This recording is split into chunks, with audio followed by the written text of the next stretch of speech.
हाँ ये आखिर क्यों है? हाँ इसीलिए तरीके चल रहा हूँ।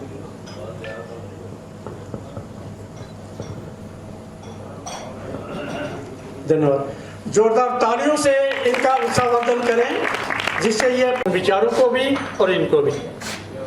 छवि जी, मुझे यहाँ इनवाइट करने के लिए एंड आई होप जो भी हम यहाँ डिस्कस करें वो आप लोगों के लिए भी हेल्पफुल हो और मुझे भी कुछ नई चीज़ें आए समझ में। डिस्कशन के लिए मिला है वो है लेटेस्ट टेक्नोलॉजी मैनेजमेंट कि डायबिटीज़ में रिसेंटली अभी क्या चल रहा है मैनेजमेंट के लिए। बट मैं थोड़ा सा आप लोगों से भी जानना चाहूँगी कि आप इसके अलावा और क्या जानने में इंटरेस्टेड हैं ताकि मैं डिस्कशन को उस तरीके से फ्रेम कर सकूँ। Diet and lifestyle for diabetes. ठीक है। सो अगर हम डायबिटीज़ मैनेजमेंट की बात करें तो डायबिटीज़ मैनेजमेंट में कहते हैं कि डायबिटीज़ जो है वो एक तरह की नहीं होती है। डायबिटीज़ की करें जो है टाइप 2 डायबिटीज़, तो उसके पीछे जो रीज़न है रिस्पॉन्सिबल वो मेजरली लाइफस्टाइल है। हेरिडिटरी फैक्टर ऐसा नहीं है कि नहीं है, ऑलमोस्ट सभी में हेरिडिटरी फैक्टर्स हैं। अब जितनी भी यंग जनरेशन आ रही हैं उसका भी असर है, पर अगर कोई चीज़ हमें लंबे समय तक बचा सकती है तो वो है लाइफस्टाइल, क्योंकि हेरिडिटरी का हम कुछ नहीं कर सकते। बाकी हमारा जो एथनिसिटी है, जहाँ हम रहते हैं, जिस जगह को बिलोंग करते हैं, हम उसका कुछ नहीं कर सकते। हम अपने जेनेटिक मेकअप का कुछ नहीं कर सकते, तो इसलिए मेन हमारी लाइफस्टाइल हो जाती है। अब जो दूसरी तरह की डायबिटीज़ है जिसे टाइप 1 डायबिटीज़ कहते हैं, वो किसी भी एज में हो उसका लाइफस्टाइल से कनेक्शन नहीं है, क्योंकि वो टोटली इंसुलिन डेफिशिएंसी के कारण होती है। तो होने के बाद डेफिनेटली लाइफस्टाइल का ध्यान रखना पड़ता है चीज़ों को मैनेज करने के लिए। But over the period of time इतने सालों में एक बदलाव देखा गया है कि डायबिटीज़ की जब गाइडलाइंस बनती हैं तो अब स्पेसिफिकली कुछ इश्यूज़ को बहुत स्ट्रांगली उठाया जा रहा है। सबसे पहले ये क्लियर है कि चाहे यंग एज में डायबिटीज़ हो या मिडिल एज में डायबिटीज़ हो, जो ओल्ड एज में या मिडिल एज में होती थी अब वो सारी यंग एज में होने लगी हैं, तो उसके पीछे वज़न जो है एक बहुत मेजर फैक्टर है। तो इसलिए अब स्ट्रेट अवे वज़न को एक क्रॉनिक डिजीज़ की कैटेगरी में डाल दिया है, क्योंकि आज तक जब भी वज़न बढ़ता है लोगों को वो प्रॉब्लमैटिक नहीं लगता था। लोग सोचते थे कि वज़न बढ़ा है और वज़न के कारण इशू होगा, पर अब लोगों को सेंसिटाइज करने के लिए वज़न या ओबेसिटी को एक क्रॉनिक डिजीज़ की कैटेगरी में डाल दिया है कि मतलब अगर किसी का वज़न ज़्यादा है तो मतलब वो क्रॉनिक इशू है, जो कि और भी दूसरे इश्यूज़ पे आपका असर करेगा। तो अब वज़न एक बहुत इंपॉर्टेंट फैक्टर बन गया और ये प्रूवन है कि जब तक ये चीज़ नहीं हैंडल होगी या जब तक लाइफस्टाइल नहीं हैंडल होगी, दवाइयाँ जो सपोर्टिव एलिमेंट है वो इतने एफिशिएंटली काम नहीं करेंगी। तो अब जो रीसेंट गाइडलाइंस आई हैं जो अमेरिकन डायबिटीज़ एसोसिएशन की हम फॉलो करते हैं वर्ल्ड वाइड, सो अमेरिकन डायबिटीज़ एसोसिएशन का ये कहना है कि जी वज़न कम करिए और वज़न कम करवाइए। सो बेस है लाइफस्टाइल। अगर आप 5 से 7% वज़न कम कर पाते हैं तो वो मेटाबॉलिक कंट्रोल में आपको मदद करेगा डायबिटीज़ की। अगर आप 7% से ज़्यादा या 7 से 10% कम कर पाते हैं या मोर देन 10% आप वज़न कम कर पाएँ तो वो डायबिटीज़ रिवर्सल में भी मदद कर सकता है और मेडिसिन के रिडक्शन में भी बहुत हेल्पफुल होगा। अब यहाँ पे जब वज़न कम करने की बात आती है तो कुछ नॉर्म्स होते थे पहले कि जब भी डायबिटीज़ की बात आती थी इमीडिएटली इंस्टेंटली वो चीज़ें दिमाग में आ जाती थी। तो सबसे पहला नॉर्म होता था कि खाना बार बार खाइए, small and frequent meals. Actually उसको स्मॉल एंड फ्रीक्वेंट मील्स के फॉर्म में नहीं लाया गया था, उसको उस नॉर्म को लाने का पर्पस ये था कि जो लोग एक बार में बहुत ज़्यादा मात्रा में खाना खाते हैं वो अपना खाना बांट दें ताकि खाने के बाद वाली शुगर ना बढ़े ज़्यादा। बट अब ये नॉर्म बदल चुका है क्योंकि over the period of time diabetes की ऐसी दवाइयाँ ज़्यादा प्रचलित हो रही हैं या ज़्यादा एडवांस मेडिसिन आ रही हैं जो कि बहुत जल्दी शुगर लो नहीं करती हैं, तो वो काफ़ी स्टेबिलिटी प्रोवाइड करती हैं। तो अब ये है कि जो इंसान जिस तरीके से एक रूटीन फॉलो कर रहा है, अगर वो उसकी दवाइयों के हिसाब से जेल करता है तो आप ज़्यादा उसमें बदलाव ना करें। बट खाने में कैलोरी एंड कार्बोहाइड्रेट पर ध्यान देना बहुत ज़रूरी है, क्योंकि कार्बोहाइड्रेट एक ऐसा न्यूट्रिएंट है जो सबसे तेज़ी से शुगर बढ़ाता है। और अगर हम इंडियन पॉपुलेशन की बात करें या अगर हम एशियन साइड देखें तो हमें कार्बोहाइड्रेट से बहुत लगाव होता है, हमारा कुछ जेनेटिक कनेक्शन है, हम उसके बिना रह नहीं सकते, ना ही हम उसको कम मात्रा में खा सकते हैं। दूसरा, जब भी एक और कॉमन चीज़ होती है, जब भी हम लोगों से खाने के बारे में पूछते हैं तो कोई कितना भी अनाज खाता हो, कोई कितनी भी रोटी खाता हो, कितना भी चावल खाता हो, उसे हमेशा ये लगता है कि मैं तो कम खा रहा हूँ या खा रही हूँ। और कोई इतनी सी भी सब्जी खा रहा हो तो उसको बताते हैं नहीं नहीं हम तो बहुत सब्जी खाते हैं। अगर हम प्रोटीन की बात करते हैं, हम तो 1 कटोरी दाल खाते हैं दिन में। तो हमारा एक हम ओवर असेसमेंट कर देते हैं सब्जियों और प्रोटीन को, और हम अंडर असेस करते हैं कार्बोहाइड्रेट को, तो जो हमारी प्रॉब्लम की जड़ है। और ये हमारी नहीं, शायद बहुत मेजर वर्ल्ड वाइड प्रॉब्लम है। इसलिए कार्बोहाइड्रेट के इंटेक को कम करना इम्पॉर्टेंट है। दूसरा, एक होता है मात्रा और दूसरा होता है क्वालिटी। तो मात्रा को कम करने से फ़ायदा नहीं होगा जब तक हम क्वालिटी पर ध्यान ना दें, क्योंकि मात्रा डिसाइड करेगी कितना बल्क में शुगर बढ़ा, बट क्वालिटी डिसाइड करेगी किस रफ्तार में शुगर बढ़ रही है। वो रफ्तार जो है वो बहुत मैटर करती है शुगर को कंट्रोल करने में। इसलिए जब भी खाने की बात आती है तो सबसे इम्पॉर्टेंट है कि जो भी हम खाते हैं, सबसे पहले तो एक थंब रूल कि सारे पौष्टिक तत्वों का एक बैलेंस होना चाहिए। अगर पौष्टिक तत्वों का बैलेंस है तो क्वांटिटी अपने आप बहुत हद तक मैनेज हो जाती है।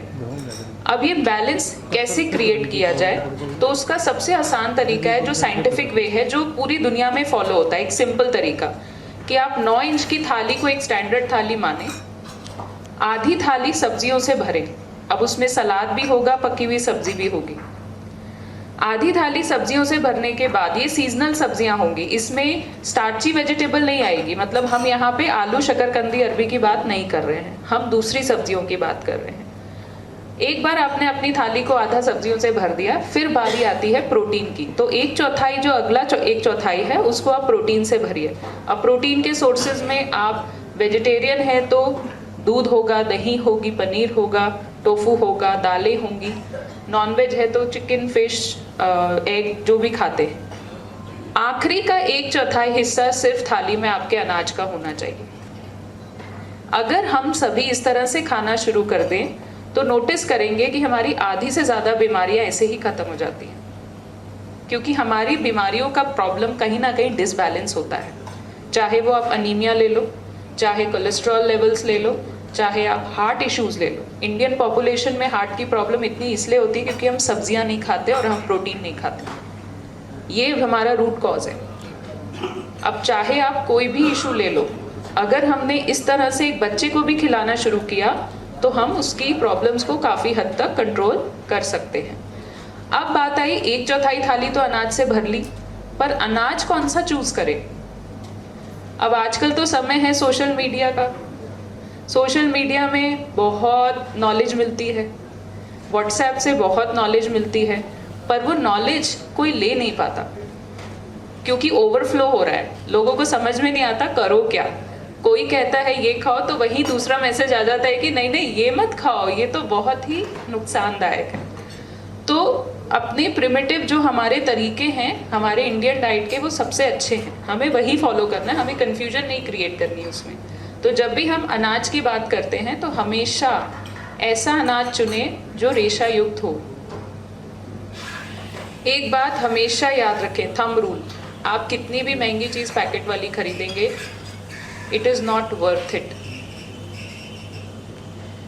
जो हमारे पहले के तरीके थे ना, उससे हमारा पोषण किसी भी चीज़ का जाता नहीं था।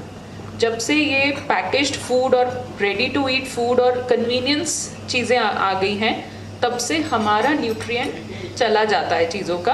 क्योंकि किसी भी कंपनी में अगर कोई भी अनाज जाएगा या कोई भी प्रोडक्ट जाएगा तो पहले वो ये देखेगा कि मैं इससे कितने प्रोडक्ट बना सकता हूँ। एक गेहूं भी चला जाएगा तो वो गेहूं की 10 चीज़ें बनेंगी, अल्टीमेटली जो बचा कुचा होगा उससे आटा बन के मिलेगा। पर जब हम खुद बनवाएंगे तो हम ये नहीं करेंगे। तो इसीलिए जितना हो सके मोटा अनाज यूज़ करें, जितना हो सके ऐसी चीज़ें यूज़ करें जहाँ आप रह रहे हैं वहीं लोकली मिलती हों, सीजनल हो, क्योंकि उसमें प्रोसेसिंग सबसे कम होती है। फिर दूसरी चीज़ आती है कि एक बहुत ही स्ट्रॉन्ग कल्चर है हमारे यहाँ, चाय के साथ बिस्किट नमकीन रस तो खाने का तो भाई नियम ही है, प्रथा है, भूख लगे या ना लगे, चाय का नाम लो तो बिस्किट रस नमकीन तो होना चाहिए। कारण पूछो तो ये होता है कि एसिडिटी होगी ना चाय के साथ, इसलिए बिस्किट रस नमकीन खाने हैं। पर एसिडिटी होगी चाय के साथ तो ठीक है, वो बात तो समझ में आती है, पर बिस्किट रस नमकीन क्यों खाने हैं? अब नमकीन भी तो तला हुआ है, तो वो तो घी का काम करेगा एसिडिटी के लिए। बिस्किट भी बेकरी है, उसमें इतना फैट है और इतना अनहेल्दी है, वो भी तो घी का काम करेगा। तो हम बोल रहे हैं कि हमें तो एसिडिटी ना हो इसलिए हम खाना चाहते हैं, तो बिस्किट रस नमकीन क्यों चुन रहे हैं? प्लस किसी को ये नहीं समझ में आता भूख लगी है या नहीं लगी है, क्योंकि वो तो प्रथा है, और ये प्रथा जो है सारे फसाद की जड़ है। So this is the major issue. So इसीलिए ये सेंसिटाइज करना ज़रूरी है हमें शायद अपने आप को कि इसकी ज़रूरत नहीं है। अगर इसे हटा पाएंगे तो शायद बहुत बेनिफिट मिलेगा। अब एक न्यू कल्चर है, ठीक है, खाते हैं हम, ओट्स बिस्किट आ गए हैं, रागी बिस्किट आ गए हैं। अब इसमें क्या होता है कि हम हमेशा वो पढ़ना चाहते हैं जो हमें पढ़ाया जाता है। एक प्रोडक्ट को मैन्युफैक्चर करने में कितना फाइनेंस लगता होगा, लॉजिकली सोचिए, कुछ लैक्स या कुछ थाउजेंड्स।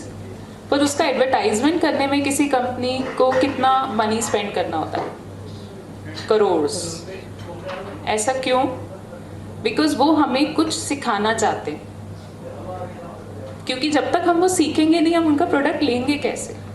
सो इसलिए जो वो हमें सिखाना चाहते हैं वो बहुत बोल्ड लेटर्स में लिखा होता है, और जो हमारे मतलब की चीज़ें हैं वो back side of the packet में बहुत छोटे अक्षरों से लिखी होती हैं।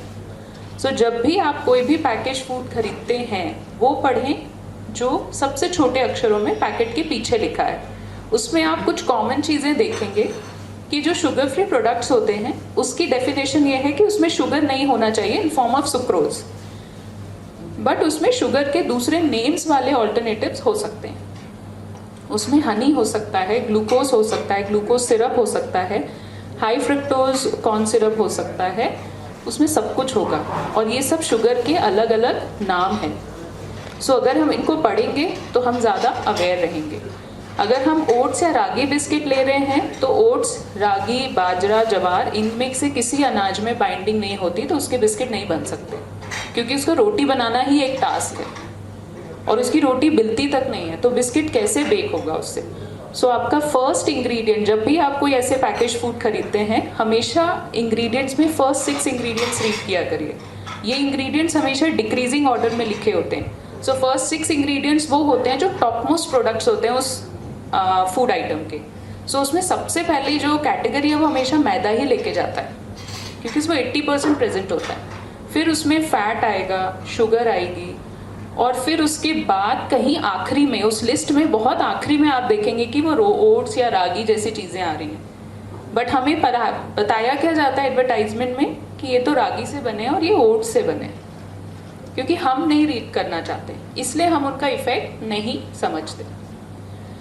फिर एक और कॉमनली जो चीज़ें डाइट में देखी जाती हैं कि जब भी डायबिटीज़ हो गई है तो इमीडिएटली आलू छोड़ दो, चावल छोड़ दो, ये सारा कंसेप्ट है। सो डेफिनेटली क्या आलू चावल छोड़ने से या आम या केला छोड़ने से हमारी प्रॉब्लम सॉर्ट आउट होती है?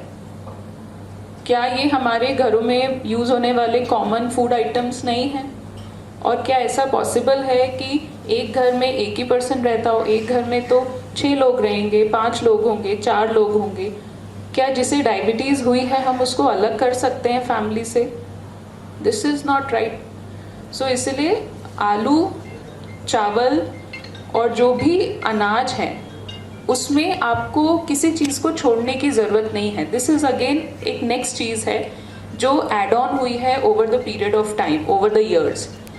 सो आपको किसी भी फूड आइटम को छोड़ने की ज़रूरत नहीं है, चाहे वो मीठा फल ही क्यों ना है, कि वो हमारी बॉडी में कैसे बिहेव करता है। तो अगर चावल है तो पॉलिश राइस यूज़ करते हैं हम आजकल, तो वो रेशा नहीं है उसमें, तो वो शुगर ज़्यादा बढ़ाएगा। आलू है तो आलू स्टार्ची वेजिटेबल है। स्टार्ची वेजिटेबल का मतलब होता है उसमें सिर्फ अनाज है, कार्बोहाइड्रेट है, अनाज के समान है वो। तो हम गलती कहाँ करते हैं, क्योंकि हम इंडियन सब कॉन्टिनेंट में उसको सब्जी की कैटेगरी में रख देते हैं, बल्कि वेस्टर्न कंट्रीज़ में मैश पोटैटोज़ ब्रेड या राइस की जगह सर्व होते हैं। तो अगर हम आलू को अनाज से रिप्लेस करेंगे तो वो आलू प्रॉब्लम नहीं देगा, क्योंकि हम उसके बदले में अनाज कम कर देंगे। अगर हम चावल की मात्रा की काउंटिंग करेंगे और उसको बैलेंस करके लेंगे दूसरे न्यूट्रिएंट्स के साथ, तो वो भी इतनी बड़ी प्रॉब्लम नहीं क्रिएट करेगा। इन चीज़ों को मैनेज करने के लिए अब डायबिटीज़ में शुगर मॉनिटरिंग भी काफ़ी एडवांस हो गई है। सो पहले क्या होता था, शुगर चेकिंग को उतना महत्व नहीं दिया जाता था, पर अब जब तक से फ्लेक्सिबिलिटी आने लगी है, डायबिटीज़ में टेक्नोलॉजी बहुत ज़्यादा वर्क कर रही है। तो डायबिटीज़ में टेक्नोलॉजी जो है एडवांसमेंट कुछ सालों में काफ़ी ज़्यादा हुआ है और आगे भी बहुत होने वाला है। सो जैसे आपने कभी देखा होगा, पहले जो शुगर चेक करने वाली मशीनें आती थी उसमें भी हमें डाउट होता था कि वो इतनी रिलायबल है या नहीं है। अब उनके नॉर्म्स स्ट्रिक्ट होते जा रहे हैं, उसकी रिलायबिलिटी बढ़ती जा रही है। उसमें ऐप्स आ गए हैं कि वो आप अपने फ़ोन से ब्लूटूथ से कनेक्ट कर सकते हैं। तो जैसे ही आप शुगर चेक करेंगे, आपको कहीं लिखने की ज़रूरत नहीं, उस ऐप में वो आ जाएगा आपके फ़ोन पे। तो जब आप आपके डॉक्टर के पास जाते हैं, आपको अपनी शुगर डायरी लेके जाने की ज़रूरत नहीं है।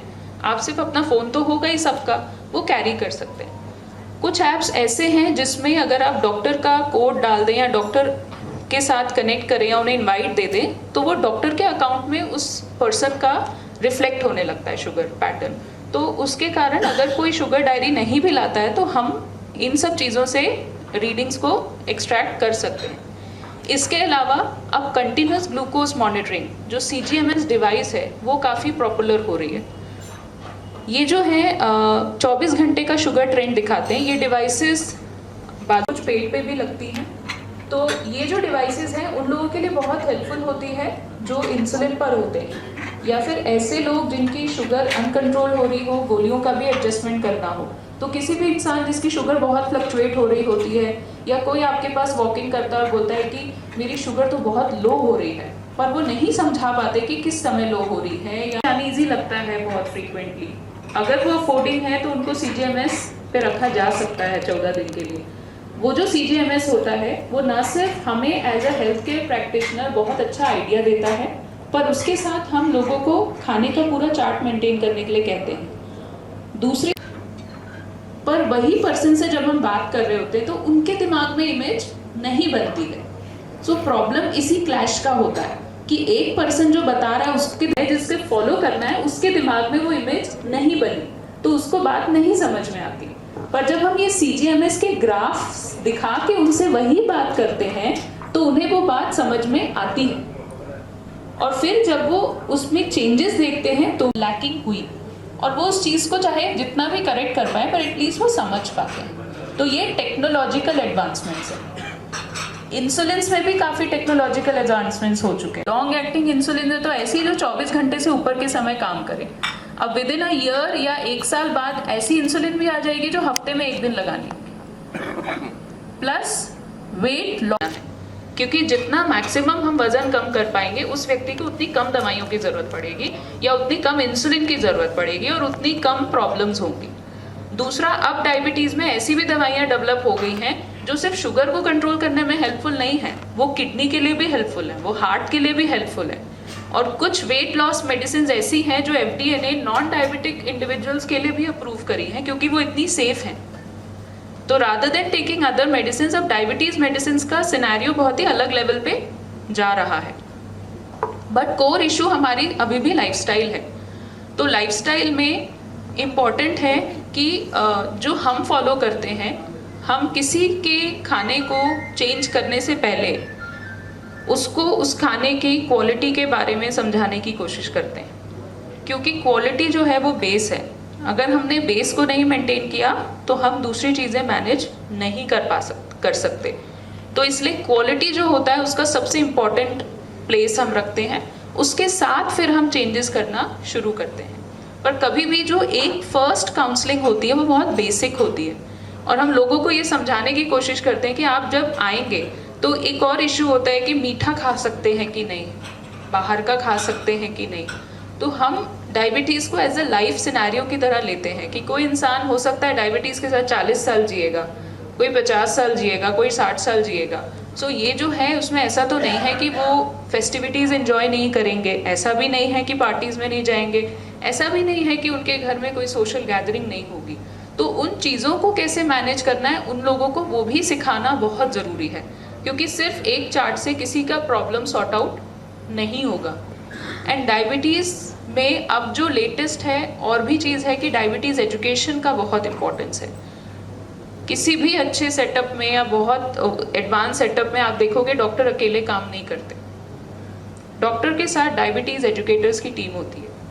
और मेदांता एक ऐसा इंस्टीट्यूट है, वहाँ पे एंडोक्रिनोलॉजी डिपार्टमेंट में डायबिटीज़ एजुकेटर्स का एक बहुत प्रोमिनेंट प्लेस है। कई बार ऐसा होता है कि कोई आते हैं पेशेंट्स और उनमें ट्रीटमेंट लिखने से पहले डॉक्टर डायबिटीज़ एजुकेटर का असेसमेंट पूछते हैं, ये जानना, और वो क्लियरली कहते हैं मुझे बताओ अपना असेसमेंट करके कि कितना स्कोप है। और ये काम डायबिटीज़ एजुकेटर का होता है कि वो डॉक्टर के साथ डिस्कशन करे कि कितना स्कोप है, स्कोप इन द सेंस कि ब्लाइंडली दवाई बढ़ाई जाए या नहीं बढ़ाई जाए। सो ये जब डिस्कशन होता है तो उससे ना सिर्फ वो जो पर्सन है जो आता है उसको भी अपना कंडीशन का समझ में आ रहा होता है, वो सेटिस्फाइड भी होकर जाता है, और वो डॉक्टर और एजुकेटर के साथ काम करने से अंडरस्टैंडिंग अलग लेवल पे डेवलप होती है। सो ये जो है डायबिटीज़ एजुकेशन का बहुत रोल है अभी, and it is very important part of all the guidelines. Secondly, अब काफ़ी ज़्यादा इम्पोर्टेंस दी जा रही है स्लीप पैटर्न्स को, कि जो पर्सन अगर अनकंट्रोल शुगर के साथ आ रहे हैं, क्या वो रात को ठीक से सो रहे हैं, उनके स्लीप पैटर्न्स तो डिस्टर्ब नहीं है, प्लस किसी तरह का साइकोलॉजिकल डिस्ट्रेस तो नहीं है। जो चीज़ें पहले खुल के नहीं बोली जाती थी अब वो लाइफस्टाइल मैनेजमेंट का एक हिस्सा बन गई हैं, क्योंकि ये चीज़ें काफ़ी प्रेवलेंट हो रही हैं, लोग आजकल काफ़ी स्ट्रेस्ड रहने लगे हैं। सो वो स्ट्रेस को हैंडल करना भी इम्पॉर्टेंट है, जो कि एक बहुत प्रोमिनेंट पार्ट है जो लाइफस्टाइल मैनेजमेंट में ही आता है।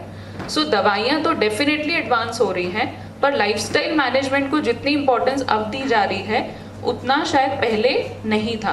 तो अब बिहेवियरल एंड डायबिटीज़ मैनेजमेंट की जो काउंसलिंग्स हैं, these are very very very important.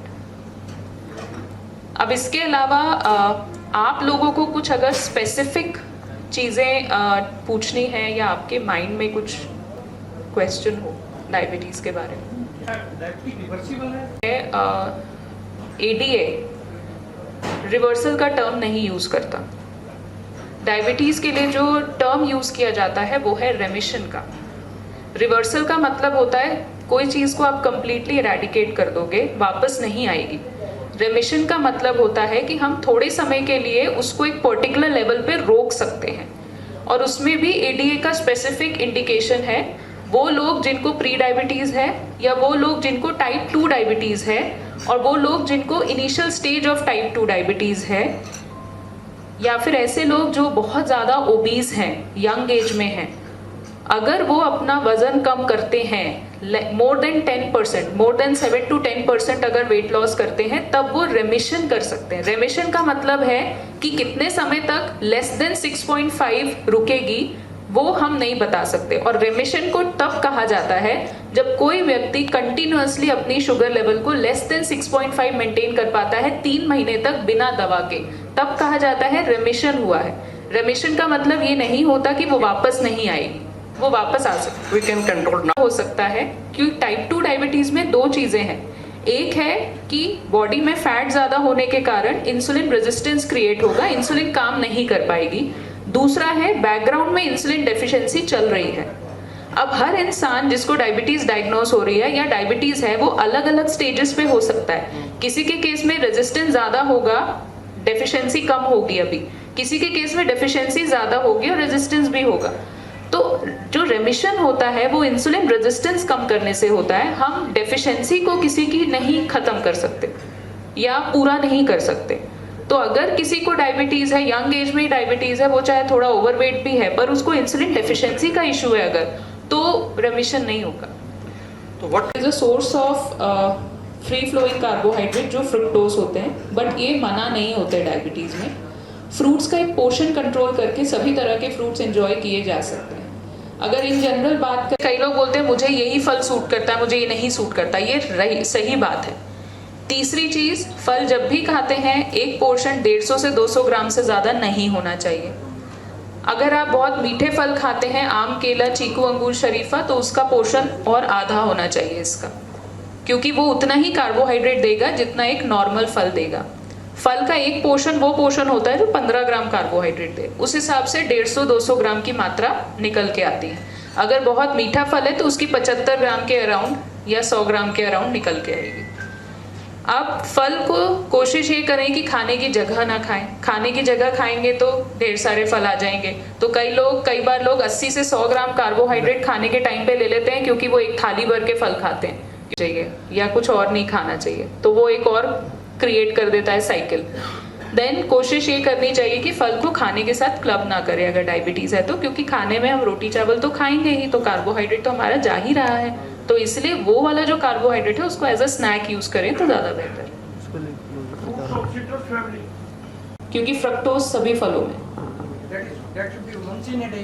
once or twice।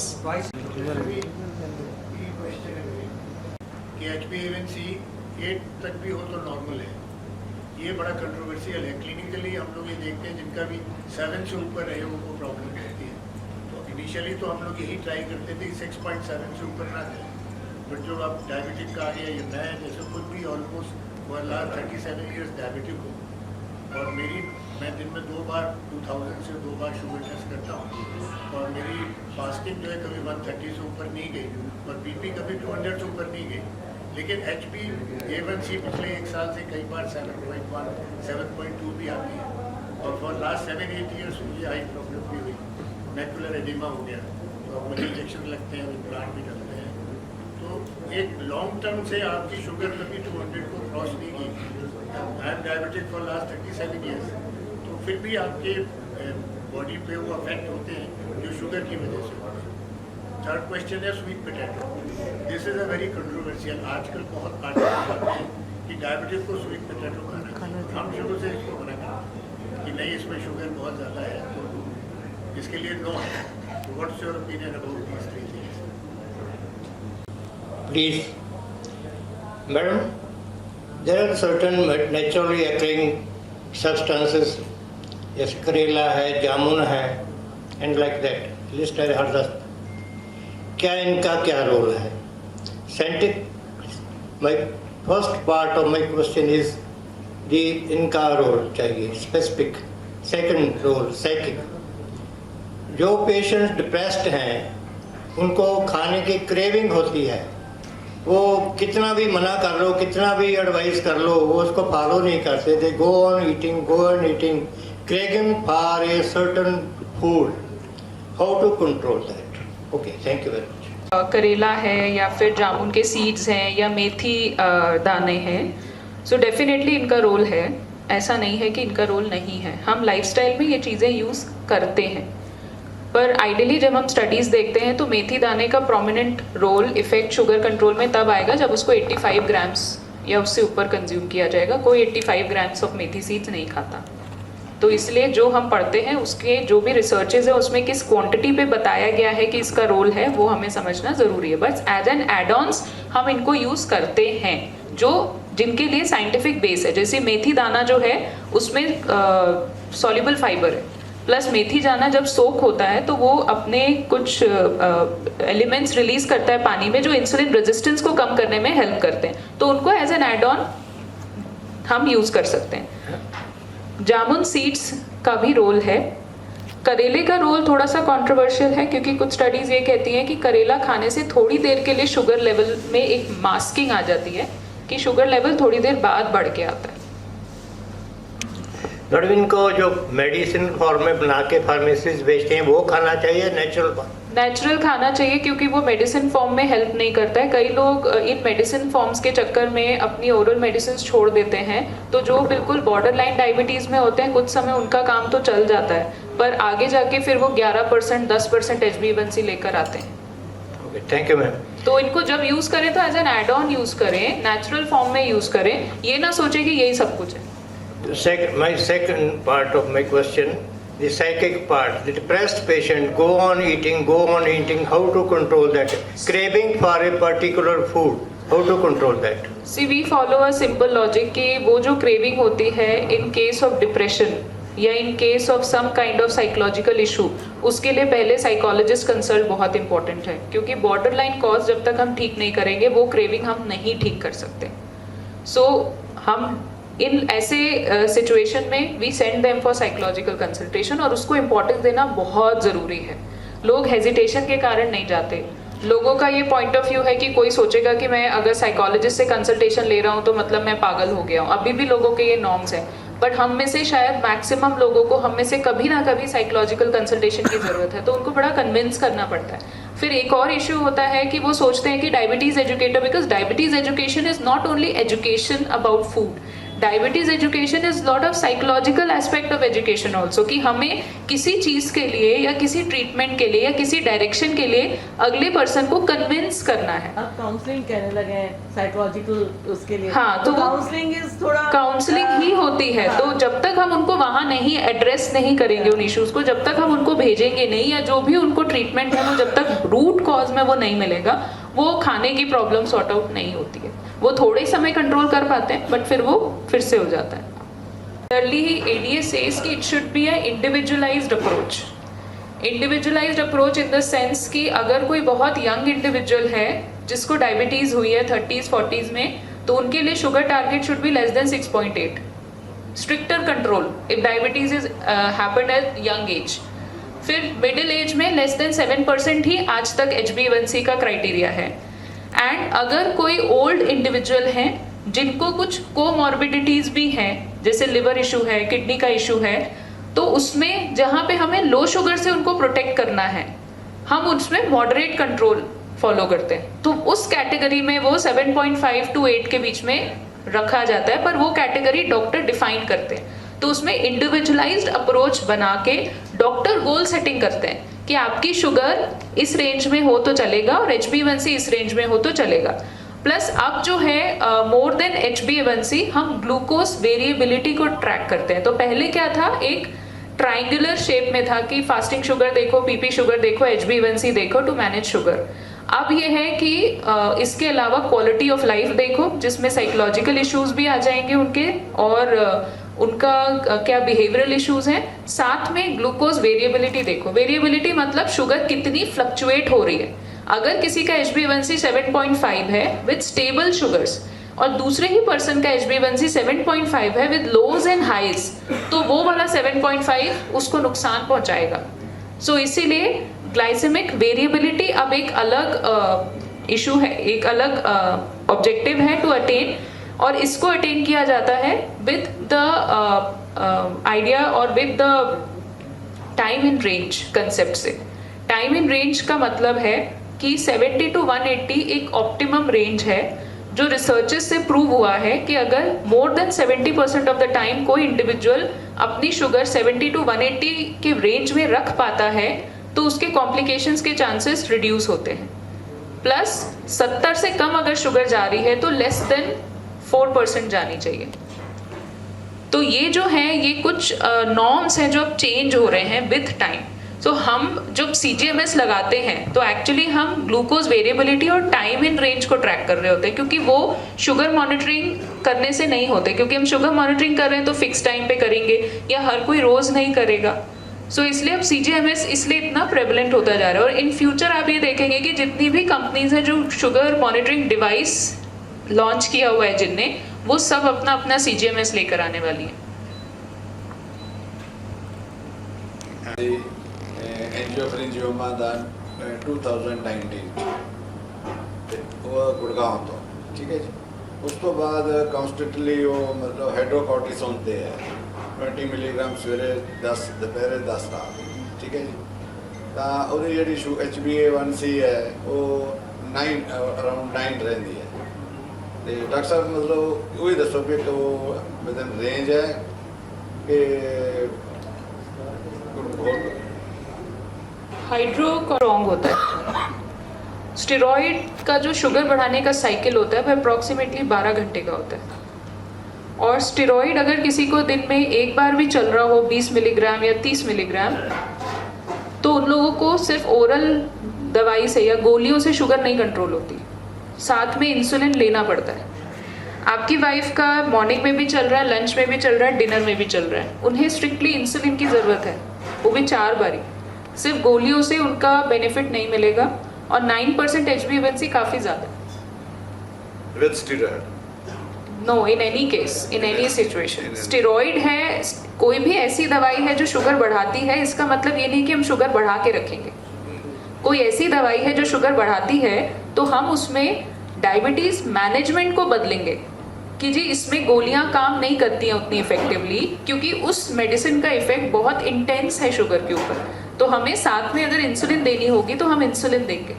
जो एंडोक्रिनोलॉजिस्ट है वो बोलते हैं अगर विदिन 200 है तो नॉर्मल है, कोई बात नहीं। HbA1c 9% नहीं होना चाहिए, और स्टेरॉइड से विदिन 200 मेंटेन करना बहुत मुश्किल होता है। जब लिवर ट्रांसप्लांट होते हैं या किडनी ट्रांसप्लांट होते हैं, 40 मिलीग्राम स्टेरॉइड पे पर्सन होता है शुरुआत में, वो 40 मिलीग्राम को ही हैंडल करना हमारे लिए बहुत बड़ी महाभारत होती है। इतना मेटिकुलसली चीज़ों को अरेंज करना पड़ता है। स्टेरॉइड के साथ तो सिर्फ दवाई के साथ साथ खाने को भी बहुत टैक्टफुली अरेंज करना पड़ता है। Which millet is aggressive and effective? There are several millets. अच्छे से समझनी है। मिलेट्स को हिंदी में मोटा अनाज कहते हैं, और मिलेट्स बहुत ही हर एक रीजन में अपना एक मिलेट ग्रो होता है, और हर एक मिलेट की अपनी खासियत है। बट मिलेट जो है, आप कितने भी सारे वैरायटी ऑफ अनाज ले लें, उसमें 3 चीज़ें हैं जो कॉमन होंगी। तो फर्स्ट, सारे अनाज का कैलोरी कंटेंट मोस्टली सेम होता है। हो सकता है जैसे मिलेट है पर रागी में कार्बोहाइड्रेट गेहूं या चावल से ज़्यादा है। तीसरा, कुछ अनाज में रेशा ज़्यादा हो सकता है, थोड़ा सा कंपैरेटिवली प्रोटीन ज़्यादा हो सकता है। जैसे आप बाजरा में देखेंगे और रागी में भी देखेंगे रेशा ज़्यादा होता है, कोदू में देखेंगे रेशा ज़्यादा होता है, सारे मिलेट्स में होता है। तीसरा, वो मिलेट कैसे या वो अनाज कैसे बिहेव करेगा, ये डिपेंड करेगा वो किस तरह से प्रोसेस हुआ है। प्रोसेस हुआ है मतलब हमने उसको किस तरह से पकाया है या किस तरह से हम यूज़ कर रहे हैं। तो अगर हम मिलेट्स की बात करें तो 2-3 चीज़ों को ध्यान देना बहुत ज़रूरी है। सबसे पहले ये नहीं सोचना है कि मिलेट खा रहे हैं तो उसमें कार्बोहाइड्रेट नहीं है। ये क्लियर होना चाहिए कि मिलेट में उतना ही कार्बोहाइड्रेट है जितना गेहूं या चावल में है, तो उसकी मात्रा को उसी तरह से बैलेंस किया जाए, क्योंकि कार्बोहाइड्रेट ज़्यादा नहीं खाना है। होलसम कार्बोहाइड्रेट का मेन कैटेगरी है वो। सेकेंड, डेफिनेटली यस, सारे मिलेट्स में गेहूं चावल के कंपैरिजन में ज़्यादा फाइबर होता है, इसीलिए वो इतनी जल्दी बॉडी में ब्रेक नहीं होते हैं ग्लूकोज में, और उनसे स्लो ग्लूकोज रिलीज होता है। थर्ड पॉइंट, मिलेट्स में बाइंडिंग नहीं होती है। सो अगर आप बाय स्केल वे करके नापेंगे तो गेहूं की रोटी अगर आपकी इतने साइज़ की बनती है, जो अप्रॉक्सीमेटली 20 ग्राम आटे की बनती है, 22 ग्राम आटे की बनती है, इतने ही साइज़ की रागी, बाजरा, ज्वार, मक्का, कोदू की कोई भी आटे की रोटी आप बनाएंगे वो 40 ग्राम आटे की बनेगी, एग्जैक्टली बाय वेट, वो भी पतली गेहूं की रोटी जितनी। तो हमेशा ये ध्यान होना चाहिए कि कोई अगर बोलता है हम तो बाजरे की रोटी खाते हैं, तो प्लीज़ उसका साइज़ पूछिए, उसकी मोटा कितना है वो पूछिए, कितने ग्राम आटा लगता है उसमें ये पूछिए, और उनको ये बताना ज़रूरी है कि या तो 1/4 है, मतलब या आधी रोटी 1 रोटी के बराबर है। तो जैसे मैं जनरली यही बताती हूँ कि बाजरा, रागी, ज्वार की 1 रोटी या मक्के की 1 रोटी गेहूं की 2 रोटी के बराबर है। दूसरा, मिलेट्स अच्छे हैं, पर इसका ये मतलब नहीं कि गेहूं चावल बुरे हैं। ये जानना ज़रूरी है कि गेहूं बुरा कब हुआ। जैसे अभी ग्लूटेन की बात हुई थी, तो गेहूं बुरा कब हुआ? जब तक हम चक्की से पिसवा रहे थे गेहूं, तब तक वो बुरा नहीं था। जब से पैकेट फ्लावर आया बुरा हो गया। सो प्रॉब्लम कहाँ आई? प्रोसेसिंग, वो अल्ट्रा प्रोसेस्ड हो गया, क्योंकि एडवर्टाइजमेंट क्या आ गया? सफ़ेद, सॉफ्ट, फूली हुई रोटी। पहले किसी के दिमाग में ये कंसेप्ट था गेहूं की रोटी को लेकर, सफ़ेद सॉफ्ट फूली हुई, किसी के दिमाग में नहीं था, पर ये कंसेप्ट भर दिया। तो अब लोगों को चना भी ऐड करने के लिए कह दो गेहूं के आटे में, या कुछ भी ऐड करने के लिए कह दो, इंस्टेंट बहुत सूख जाएगी रोटी, कैसे खाएंगे। तो हमने गेहूं का नेचर ही बदल दिया। फिर हमने बोला गेहूं खराब है।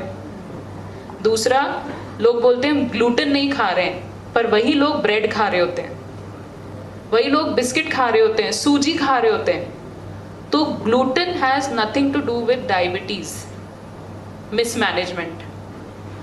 ग्लूटेन सिर्फ उन्हीं के लिए खराब है जिनको ग्लूटेन एलर्जी है, लाइक सीलियाक इशू है, या फिर जिनको इन्फ्लेमेटरी बाउल सिंड्रोम है, जिसमें उनको कुछ लोगों को ग्लूटेन नहीं सूट होता। इन दो चीज़ों के अलावा किसी के लिए ग्लूटेन नुकसानदायक नहीं है। ओनली थिंग इज कि जब हम पैकेट वाला आटा खाते हैं या मैदा खाते हैं या सूजी ज़्यादा खा रहे होते हैं, हम रिफाइंड ग्रेन्स खा रहे होते हैं, जिसके कारण भी हमारी गट डिफरेंटली बिहेव करती है और शुगर डिफरेंटली बढ़ती है। So gluten has nothing to do with sugar control. And millets में, मिलेट्स का एक स्पेसिफिक जोन है। आपके शहर के आसपास जो मिलेट उगता हो प्लीज़ वो खाएं, जो आपके वहाँ ईजिली अवेलेबल हो। दूसरा, कुछ मिलेट्स का सीजनल वेरिएशन होता है, लाइक बाजरा गर्म होता है, वो ठंड में ही खाया जाता है, उसको गर्मी में नहीं खाया जाता। ज्वार गर्मी का मिलेट होता है, रागी दोनों सीजन में अच्छा लगता है। तीसरा, 10 चीज़ें गेहूं के आटे में ना मिक्स करें, क्योंकि हर एक मिलेट का ना अपना नेचर होता है। किसी को कोई मिलेट सूट करता है, किसी को कोई नहीं भी सूट करता, क्योंकि डाइजेस्ट होने में कई मिलेट जो होते हैं वो काफ़ी ठोस होते हैं। किसी किसी का गट, किसी किसी को थोड़ा गैस्ट्रिक इशू भी होने लगता है। तो जब भी आप मिलेट यूज़ करते हैं, एक बार में एक ही आटा यूज़ करें। जैसे एक दिन बाजरे की रोटी खाई तो अगले दिन रागी की खाइए, फिर आप ज्वार की खाइए, फिर कोदू की खाइए, फिर आप सावक का यूज़ करिए, राजगिरा यूज़ करिए, और ये समझिए कि कौन सा आपको ज़्यादा सूट करता है। मैडम, जो वेजिटेरियन प्रोटीन है, विच इज़ द बेस्ट और सुपीरियर प्रोटीन? वेजिटेरियन में only one category falls in the category of good quality protein. उसमें आएगा मिल्क एंड मिल्क प्रोडक्ट्स, और सोयाबीन से मिलेगा आपको, और कोई सोर्स नहीं है जिसको हम गुड क्वालिटी बोलें। What about black grams? Black grams is a category of protein, but हम उसको ये नहीं कहेंगे कि ये गुड क्वालिटी है, क्योंकि ब्लैक ग्राम में कार्बोहाइड्रेट भी है। दालों में, चने राजमा छोलों में उतना ही कार्बोहाइड्रेट होता है जितना अनाज में होता है। तो दालें, चने rajma chole is a combination of carbohydrate and protein. वो गुड क्वालिटी तब बनते हैं जब अनाज के साथ मिक्स होते हैं, बिकॉज प्रोटीन दोनों में एक एक मिसिंग होता है। Okay, thank you. But in my observation, till date, I'm convinced the black gram vegetarian protein is superior to the non-vegetarian protein. Vegetarianism is in, so vegetarian protein को include करने के लिए अब now it is been suggested कि आप vegetarian proteins को include करें, and non vegetarians के साथ साथ जितने भी लेग्यूम्स हैं उनको इंट्रोड्यूस करें। लेग्यूम्स जो हैं, जो चने राजमा छोले, उनकी खासियत क्या है? पहला चीज़, उसमें जो कार्बोहाइड्रेट होता है that is a resistant starch. It is a very rich source of fibre. It has good quantity of protein as compared to अनाज। एंड तीसरी चीज़, it is a good source of iron also.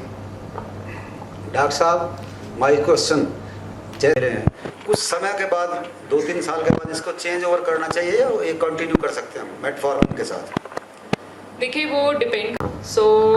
अगर आपकी sugar एक particular दवाई से controlled है, तो उस दवा, और उससे अगर आपको कोई कॉम्प्लिकेशन और कोई नहीं है और आपकी शुगर काफ़ी अच्छी कंट्रोल में चल रही है, तो जनरली उसको पहली बार में नहीं हटाया जाता जब तक कोई मेजर इशू ना हो। या फिर ऐसा होता है कि जैसे कोई यंग इंडिविजुअल हैं जो बहुत जल्दी ग्लिमिप्राइड पे आ गए हैं। ग्लिमिप्राइड इज़ अ इंसुलिन सिक्रीटागॉग, वो पेंक्रियाज को पुश करेगा इंसुलिन रिलीज करने के लिए।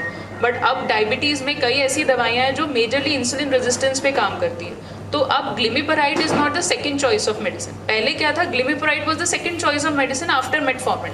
मेटफॉर्मिन आता था, फिर ग्लिमिप्राइड आ जाता था। अब ऐसा नहीं है, अब पहले मेटफॉर्मिन आएगा, फिर उसके बाद देखा जाएगा कि किसी का वज़न ज़्यादा है तो वज़न कम कौन सी दवाइयाँ कर सकती हैं, तो SGLT2 इनहिबिटर्स आएंगे। फिर अब सीमाग्लूटाइड आ गया है, GLP एनालॉग्स उनको ऐड करेंगे, फिर आएगा आपका DPP-4 इनहिबिटर्स की कैटेगरी आती है। तब जब इन सब से बात नहीं बनती है तब जाके ग्लिमिपराइड प्रिस्क्रिप्शन में आता है। क्योंकि जब तक हो सके, अब स्ट्रैटेजी ये है कि अगर टाइप 2 डायबिटीज़ है, preserve natural insulin and reduce the wastage of insulin, क्योंकि wastage is the main cause.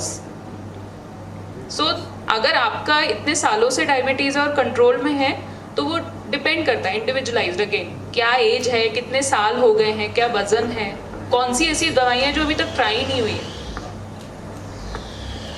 कुछ आपका ऐसा एक्सपीरियंस है, कोई ऐसा मिलेट जो चॉइस हो? Choice to not in millets, it is in vegetables. कच्ची सब्जियां खाना शुरू करें। हम प्रॉब्लम ये है कि हम पकी हुई सब्जी को बहुत न्यूट्रिशियस समझते हैं। हमारा इंडियन स्टाइल कुकिंग में सब्जी के सारे न्यूट्रिएंट्स चेंज हो जाते हैं। तो अगर कोई ऐसी चीज़ है जो किसी भी बीमारी को काफ़ी हद तक कम कर सकती है तो इट इज़ वेजिटेबल्स। सब्जियों को खाना है, मिलेट्स को सब्जी की कैटेगरी में नहीं रखना है। सबसे इम्पॉर्टेंट जो प्लेस है वो सब्जी का है, उसके बाद आता है कि प्रोटीन का, क्योंकि वो छूटता है ना शरीर में। फिर क्यों, और दूसरी चीज़, सिर्फ लोग प्रोटीन खाने से डरते हैं, बट प्रोटीन्स किसके लिए इम्पोर्टेंट है? हमारी मांसपेशियों के लिए, मसल्स के लिए। ओल्ड एज में क्या प्रॉब्लम होती है? बोन इश्यूज होते हैं। बोन इश्यूज लोगों को लगता है हड्डियों में प्रॉब्लम है, मैक्सिमम लोगों को मसल स्टिफनेस या मसल वीकनेस के कारण एक्स एंड पेन्स हो रहे होते हैं। सो एक वो कैटेगरी होगी। फिर आता है अनाज, और जब अनाज चूज कर रहे हैं तो बेस्ट अनाज चूज करें, वेराइटी ऑफ अनाज चूज करें, जो आपको ज़्यादा सूट करता है वो चूज करें। एंड साथ में एक्टिविटी करना भी बहुत इम्पोर्टेंट है। विदाउट एक्टिविटी, कोई भी हम इलेक्ट्रॉनिक अप्लायंस लाते हैं तो कभी हम उसको पैक करके रख देते हैं घर पे, क्या बोलते हैं, यूज़ करो नहीं तो ख़राब हो जाएगा। पैक करके रखने से जब इलेक्ट्रॉनिक अप्लायंस ख़राब हो जाएगा तो जो हमारी मसल्स यूज़ नहीं होंगी तो वो भी तो ख़राब हो जाएंगी, और उससे कनेक्टेड हैं सारी बोन्स। सो मसल जब मूव ही नहीं करने देगी बोन को तो क्या होगा? दर्द। मैडम, ग्वार फली की जो सब्जी है, क्या वो खाने के साथ देने से कार्बोहाइड्रेट की एब्जॉर्प्शन डिले हो जाती है? Is it true?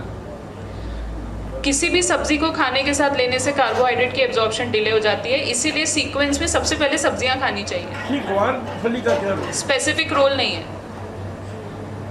जिस सब्जी में जितना ज़्यादा रेशा जाएगा, ग्वार फली में रेशा होता है ज़्यादा, स्टिफ होती है ना, तो सब्जी जो रूल है ना, सबसे पहले सब्जी खानी चाहिए हमें। अगर कोई इंसान एक प्लेट सलाद की खाना शुरू करने से पहले खा लेगा तो पूरी शुगर का सिनेरियो ही बदल जाएगा। खाना भी तो कमी है, पेट में जगह तो लिमिटेड। आपको स्ट्रेस नहीं लेना ना, हम हेल्थ को बनाने की बात करते हैं, पर हम पहले कौन सी बातें करते हैं? ये कम करो, ये काटो। तो वो क्या हुआ, हम एक अच्छी जर्नी की बात कर रहे हैं बट हम एक रॉन्ग नोट माइंड को दे रहे हैं। तो जो बंदा है जिससे हम बात कर रहे हैं वो तो सोच रहा होता है, ओ शिट, मैं तो अब मीठा नहीं खा पाऊंगा, मुझे तो केक पसंद है, अब बाहर के खाने का कैसे होगा, नॉनवेज का कैसे होगा। हम बोल कुछ और रहे होते हैं, वो सोच कुछ और रहे होते हैं। आधी बातें इसलिए उनको समझ में नहीं आती।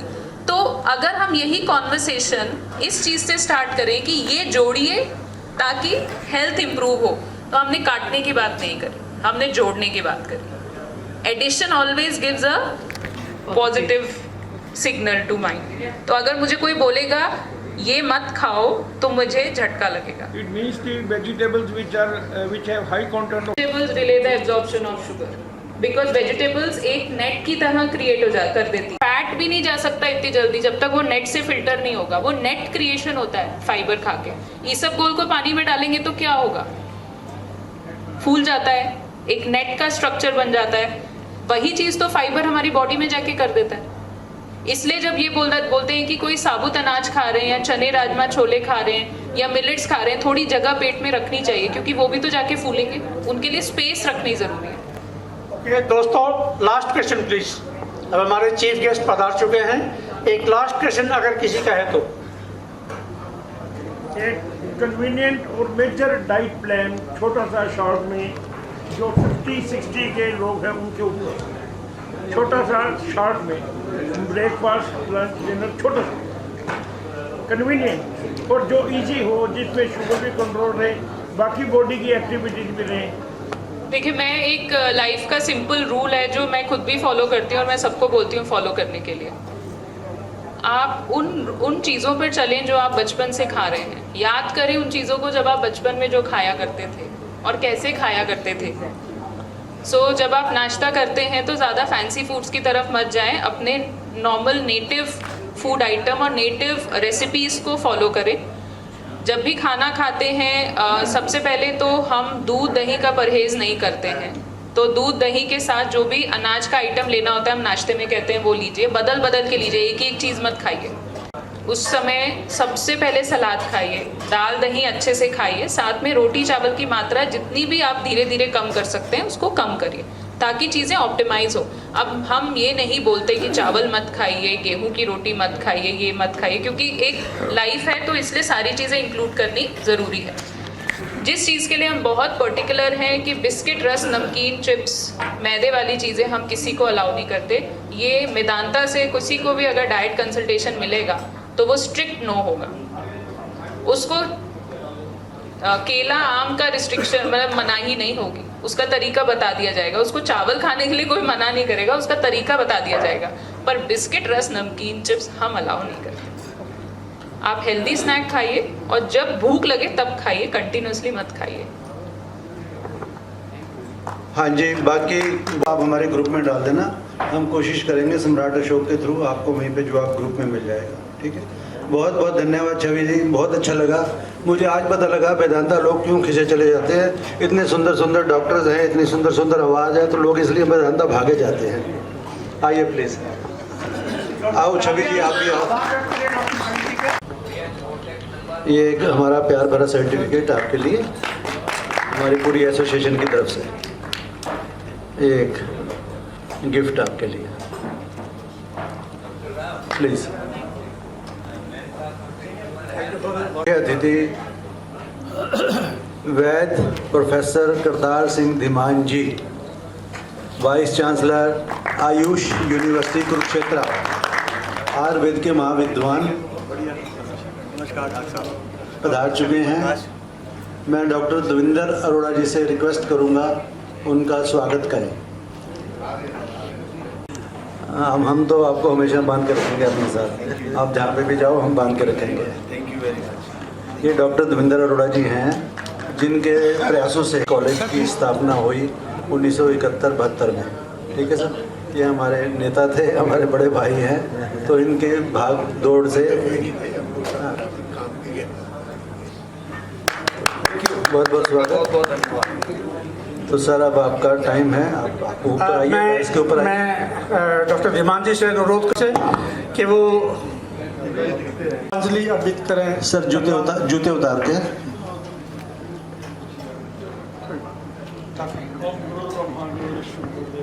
डॉक्टर अनिल शर्मा जी हमारे पूर्व प्रिंसिपल डॉक्टर प्रभाती शर्मा जी के सुपुत्र हैं, और डॉक्टर अनिल शर्मा और डॉक्टर धीमान साहब। परमादरणीय कुलपति महोदय प्रोफेसर करतार सिंह जी धीमान और परम आदरणीय मेरे बड़े पितृतुल्य गुरु भाई, जिनके साथ मैंने अपना बहुत छोटा बचपन बिताया है, आप सभी को मेरा बहुत बहुत नमस्कार।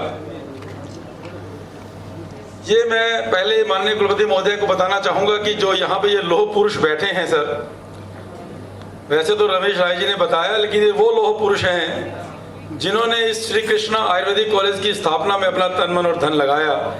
उस समय के जो कुलपति, जो उस समय के जो founder principal doctor P Sharma ji थे, या जो संस्थापक बिलजाईलाल जी नंदा थे, उन दोनों लोगों के साथ मिलकर किसी एक व्यक्ति के सक्षमता से कोई काम हो नहीं सकता। तो इन सभी लोगों ने अपना तन मन और धन लगा के उस कुलपति, उस प्रिंसिपल और उस फाउंडर नंदा जी के साथ मिलके इन्होंने सबसे पहले तो इस श्री कृष्ण राजकीय आयुर्वेदिक कॉलेज को अस्तित्व दिया। दूसरी लड़ाई इन्होंने फिर लड़ी 1975 में, जब श्री कृष्ण आयुर्वेदिक कॉलेज को श्री कृष्ण राजकीय आयुर्वेदिक महाविद्यालय की इन्होंने कन्वर्शन करवाई। तो इन सब के लिए सभी की तरफ से जोरदार ताड़ियों से मैं आप कहता हूँ आप अपना स्वागत खुद करें, क्योंकि आप ये लोह पुरुष इस कर्म भूमि में जब 72 में आए तो आपने अपने कर्मों के द्वारा इस आयुर्वेदिक कॉलेज की स्थापना करके और आपके द्वारा स्थापित आयुर्वेदिक कॉलेज आज एक बहुत विशाल रूप ले चुका है, जो कि अब श्री कृष्णा आयुष विश्वविद्यालय के रूप में परिवर्तित हो चुका है, जिसके माननीय कुलपति डॉक्टर करतार सिंह धीमान जी आज हमारे बीच में उपस्थित हैं। और ये मेरा सौभाग्य है कि वो भी मेरे बड़े भाई हैं और हम साथ में काफ़ी समय पीजी हमने इकट्ठी की और हम तब से 1988 से इकट्ठे हैं। जामनगर से हम दोनों ने पीजी किया। और खुशी की बात यह है कि हमारे करतार सिंह धीमान जी भी आप ही की तरह से लोह पुरुष और कर्म पुरुष हैं। ये भी इस यूनिवर्सिटी का आज सौभाग्य है कि इस यूनिवर्सिटी को ऐसा एक डायनामिक वाइस चांसलर मिला है। अगर करतार सिंह जी का परिचय करवाना चाहें तो परिचय करतार सिंह का जो भी आयुष विभाग से संबंधित लोग हैं सभी इनके नाम को, इनके काम को अच्छे से जानते हैं। बट क्योंकि हमारे में से अधिकतर लोग क्लिनिशियंस हैं, वो इसलिए ज़्यादा शायद ना जानते हो, तो छोटा सा परिचय तो कितना ही लंबा आप कर सकते हैं, लेकिन छोटा सा परिचय बता दूं कि आपने जामनगर से MD किया, वहीं से PhD किया। उसके बाद पपरोला, जो हमारा राजकीय आयुर्वेदिक महाविद्यालय पपरोला है, वहाँ आपकी सबसे पहले ज्वाइनिंग थी। वहाँ रहते रहते सबसे पहले इन्होंने वहाँ पे शालाक्य विभाग को अलग करके शालाक्य विभाग की PG की स्थापना पपरोला आयुर्वेदिक कॉलेज में की। जो MS इन ENT की जो विभाग की जो स्थापना हुई पपरोला में, वो डॉक्टर करतार सिंह धीमान जी के माध्यम से हुई। लेकिन वहाँ पे एक बहुत अच्छा शालाक्य का विभाग स्थापित करते हुए आप जामनगर, जहाँ से हमने PG की, आप जामनगर में प्रोफेसर के पद पे पहुँच गए और आप जामनगर में करीब 15-18 साल प्रोफेसर के पद पर कार्यरत रहे। लेकिन उस दौरान भारत सरकार ने इनकी क्षमता को देखते हुए बहुत से पदों के ऊपर इनको रखा। इनकी काबिलियत को देखते हुए भारत सरकार ने इनको डायरेक्टर जनरल CCRAS, जो हमारे भारत सरकार की सबसे बड़ी बॉडी है, central council for research in Ayurveda and सिद्धा, आप उसके डायरेक्टर जनरल रहे, जिसका कि टाइम पीरियड 5 साल का होता है। 5 साल रहे, लेकिन सरकार को इनके काम को देखते हुए और कुछ काम अभी बाकी थे, 5 साल के बाद भी 1 साल का अदर एक्सटेंशन करना पड़ा।